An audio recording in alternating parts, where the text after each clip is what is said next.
Imaginez ouvrir une carte de l'Afrique. Il y a un pays géant sur la côte nord, l'Algérie.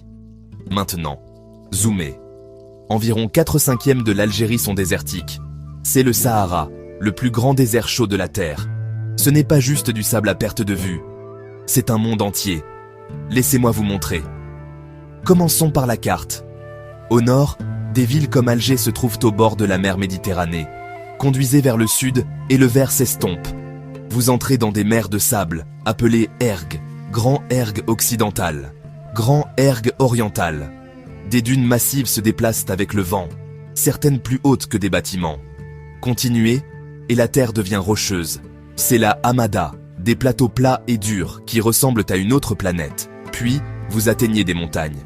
Hogar, Agar, Tassili Nadjer, pics volcaniques noirs, forêts de pierres, canyons cachés.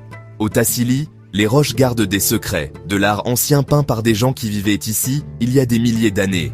Entre tout cela, vous apercevrez des points verts, des oasis, Gardaïa, Timimoun, Dijanet, des palmiers dattiers ombrageant des rues étroites. Sur une carte, le Sahara semble vide. Sur le terrain, il est vivant.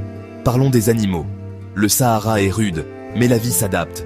Voici le fennec, grandes oreilles, petit corps. Ses oreilles le rafraîchissent et l'aident à entendre les insectes sous le sable. Puis, il y a la gerboise, un petit voyageur nocturne bondissant avec de longues pattes.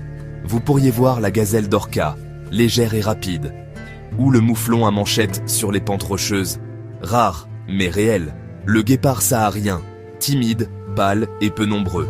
Les chameaux, bien sûr, les dromadaires, avec une seule bosse, sont les camions du désert.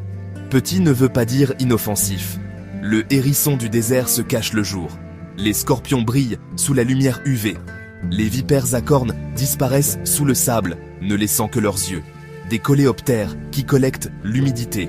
Des fourmis qui survivent à la chaleur torride en se déplaçant vite et sur de courtes distances.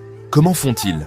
Ils évitent le soleil, chassent la nuit, s'enfouissent profondément, stockent l'eau, utilisent l'ombre.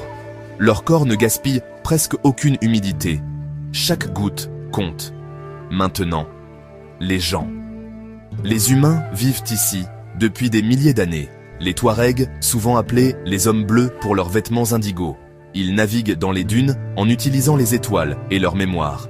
Ils guidèrent les caravanes à travers les routes du sel et des dattes. Les Mozabites ont construit les villes de la vallée du Mzab. Murs épais, ruelles étroites et palmeraies qui créent leur propre microclimat frais. L'eau est le héros. Les gens creusent des fogaras, des canaux souterrains qui puisent